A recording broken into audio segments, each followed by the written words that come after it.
Kami dari kelompok 5 dalam kesempatan kali ini akan memaparkan tugas ujian akhir semester mata kuliah digital business. Namun sebelumnya kami akan memperkenalkan diri. Dari sebelah kanan saya, monggo. Saya Kim Stafidin, NIM 252600000055.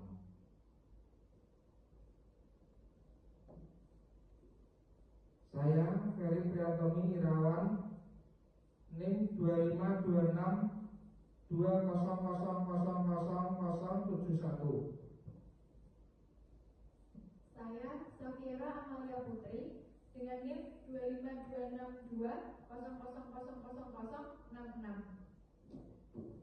Saya Widy Jayanti untuk NIM 262620000098.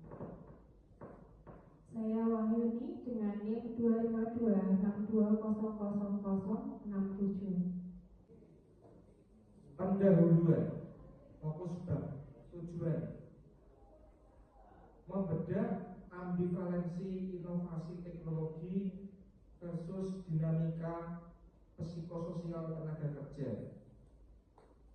Pendekatan sintesis teori manajemen strategis, arsitektur AI, perilaku organisasi, dan HR. Hasil yang diharapkan resolusi strategis yang menyeimbangkan performa finansial dan keberlanjutan organisasi.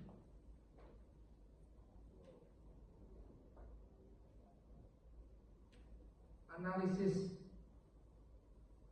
Gender Hype Cycle. AI credit scoring phase ini di fase plateau of productivity, terintegrasi ke proses inti, tercatat ROI, pengurangan OPEX, dan peningkatan profitabilitas. Namun kematangan teknis tidak menghapus risiko non teknis sistematis. Berikutnya 4 klaster risiko utama. Bias algoritma. Model dapat mereplikasi diskriminasi jika data pelatihan tidak representatif, maka potensi tuntutan hukum. Model drive. Pasar dinamis. Model statis menurunkan akurasi dan meningkatkan risiko NPL. Risiko cyber khusus AI. Serangan seperti data poisoning, model stealing, dan adversarial attack dapat merusak keputusan kredit. Regulasi dan keputusan. Butuh governance, fairness, transparansi, accountability, dan explainability and otoritas OJK. Berikutnya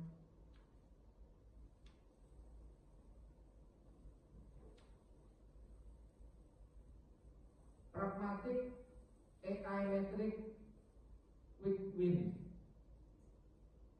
AI customer support dan automated credit scoring masuk ke kuadran quick win. Nilai bisnis tinggi dan kompleksitas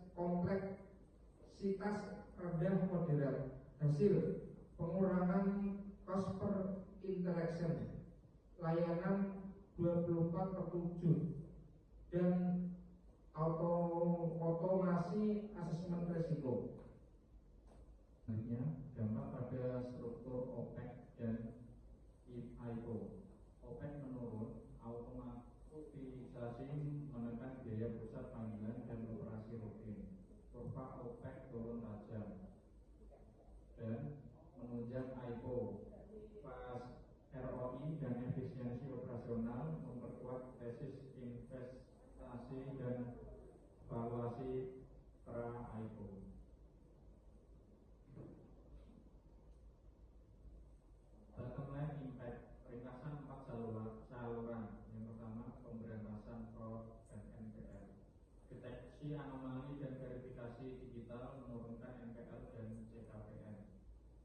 kedua, standarisasi dan eliminasi human error. Penilaian konsisten mengurangi variabilitas keputusan manusia. Yang ketiga, revenue velocity. Turnaround kredit dari hari ke menit, percepatan deployment modal dan pendapatan. Yang keempat, loyalitas pelanggan. Persetujuan instan menurunkan CAC dan meningkatkan CLV. Untuk selanjutnya, will and buy, keputusan strategis. Keputusan buy via API terbukti tepat untuk time to market dan ROI cepat. Percepatan implementasi biaya upfront lebih rendah, capek OPEX dan pengurangan risiko R&D. Risiko jangka panjang, vendor lock-in, kenaikan biaya, potensi kehilangan diferensiasi produk. Selanjutnya, rekomendasi, rencanakan roadmap transisi bertahap menuju proprietary AI pasca IPO. Alokasikan dana R&D untuk membangun IP. Selanjutnya, dinamika middle management, resistensi. Yang pertama, job insecure, fear of layoff. Untuk selanjutnya, status loss, decline in influence. Yang ketiga, role obsolescence, skill becoming redundant. Identity threat for professional identity second. Ketidakpastian jalur karir, organization flattening, rekonstruksi akibat AI meratakan hierarki dan memutuskan jalur promosi linear. Yang kedua, pelanggaran kontrak psikologis. Karyawan merasa dedikasinya mereka tidak dihargai karena rasa dihianati dan potensi sabotase pasif. Kombinasi dari seluruh faktor di atas pada akhirnya bermuara pada perasaan mendalam terjadi karena pelanggaran kontrak psikologis oleh pihak manajemen PT Ovin. Kontrak psikologis merupakan sekumpulan harapan tidak tertulis yang saling mengikat antara karyawan dan pemberi kerja mengenai loyalitas, kontribusi, dan imbal balik jangka panjang. Para manajer generasi Y ini merasa bahwa dedikasi, kerja keras, dan loyalitas yang mereka investasikan untuk membangun bisnis dari fase awal rintisan hingga siap IPO. Secara sepihak dianggap tidak lagi bernilai dan teknologi baru. Pelanggan kontrak emosional ini memicu rasa dihianati yang jika tidak dimitigasi melalui manajemen perubahan yang empatis dan inklusif akan menjelma menjadi perilaku sabotase aktif. Penurunan produktivitas yang tajam serta pengikisan budaya kerja dari dalam organisasi pada saat perusahaan justru membutuhkan stabilitas tertinggi menjelang IPO. Faktor human centric 80% faktor dari manusia. Konseptualisasi manajemen perubahan yang dirumuskan oleh John P. Clotter bersama Nick Say dan kompani menegaskan fundamental bahwa keberhasilan rekonstruksi organisasi berpijak pada prinsip 20% faktor dari teknologi dan 80% faktor dari manusia. Infrastruktur teknologi yang canggih dapat dengan mudah diakuisisi melalui model finansial, namun merekayasa balik perilaku, keselarasan emosional, dan kultur kerja manusia menuntut pendekatan kepemimpinan yang jauh lebih kompleks. Di PT Fliss, obsesi Clara Wijaya terhadap efisiensi mesin yang mengorbankan moralitas kerja keras tersisa berisiko menciptakan catatan organisasi yang sistematik terhadap retanan fenomena berikut. Yang pertama yaitu efeknya adalah gejala karyawan memilih untuk mengatasi kontribusi mereka secara minimum hanya demi menggugurkan deskripsi tugas formal, mengeliminasi segala bentuk inovasi spontan dan antusiasme kerja akibat hilangnya rasa aman. Efek yang kedua yakni individu bekerja secara tinggi akan menjadi kelompok pertama yang akan mengulurkan diri karena mereka memiliki daya tawar tinggi di pasar tenaga kerja. Sehingga memicu fenomena hilangnya basis pengetahuan dan tidak terdokumentasikan.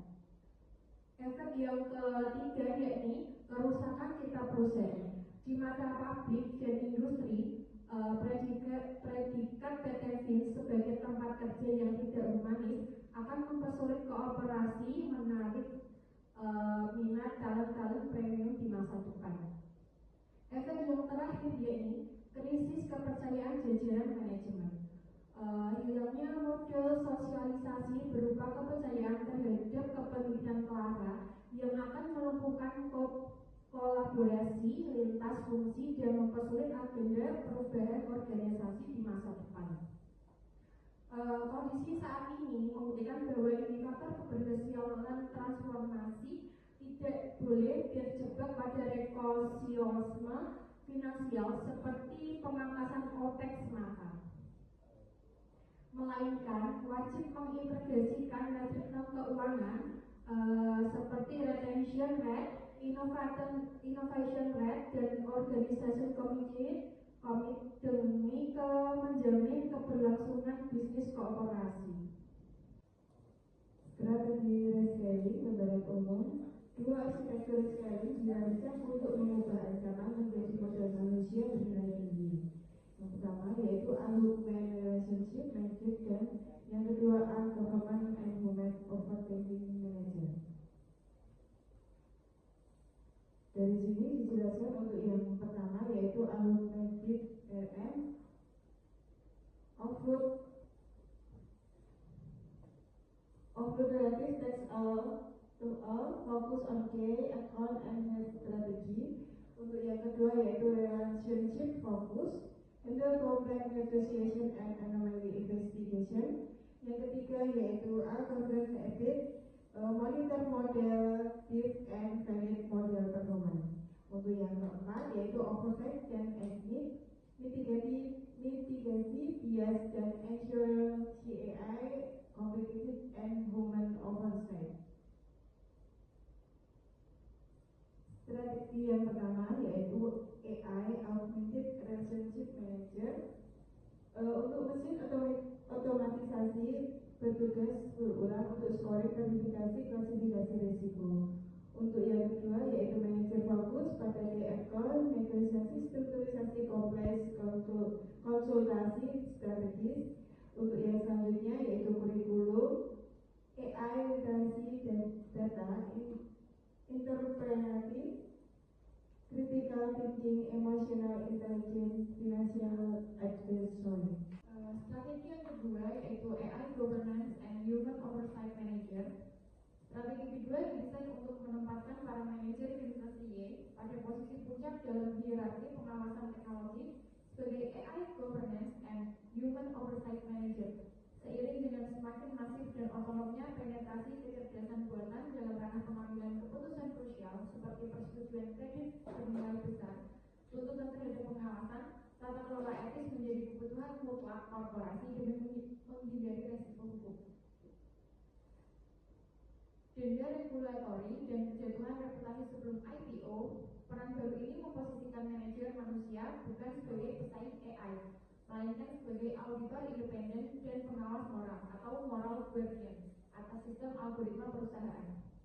Para manajer dalam fungsional ini bertanggung jawab penuh untuk melakukan evaluasi berkala terhadap tingkat akurasi model atau model brief, memitigasi munculnya bias algoritmik yang diskriminatif terhadap kelompok demografi tertentu, mengendalikan anomali halusinasi sistem atau sistem hallucination, serta memastikan seluruh keputusan otomatisasi AI dapat dipertanggungjawabkan melalui pendekatan explainable AI atau XAI agar transparan saat diaudit oleh otoritas keuangan seperti OJK dan Bank Indonesia.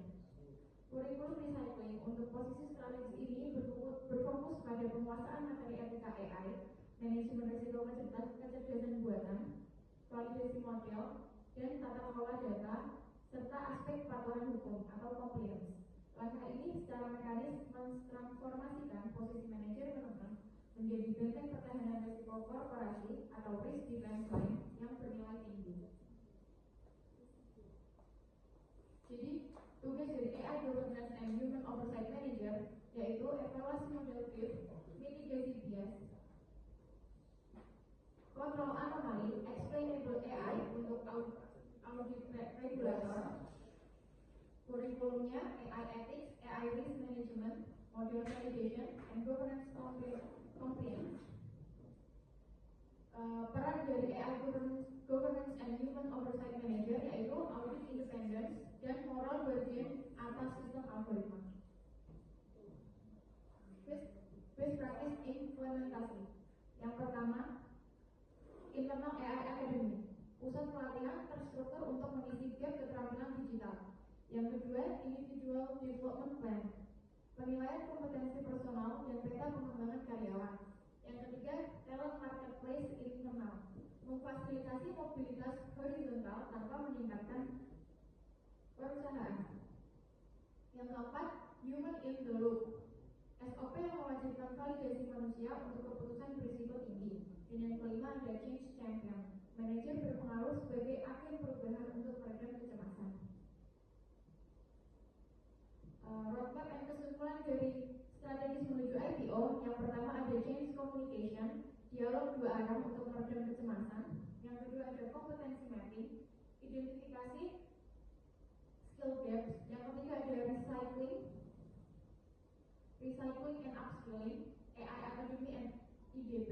Yang keempat ada redeployment, yaitu realokasi ke peran bernilai tinggi. Yang kelima ada evaluation, monitor produktivitas, biaya, dan engagement.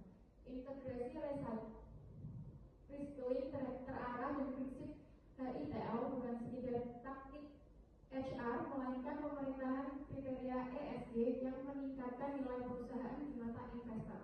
AI harus menguatkan kapasitas manusia atau augmentation, bukan mengeliminasi eksistensi mereka atau automation. Terima kasih. Demikianlah paparan dari kami. Sebelumnya apabila ada kekurangan mohon maaf yang sebesar-besarnya. Sekian, wassalamualaikum warahmatullahi wabarakatuh.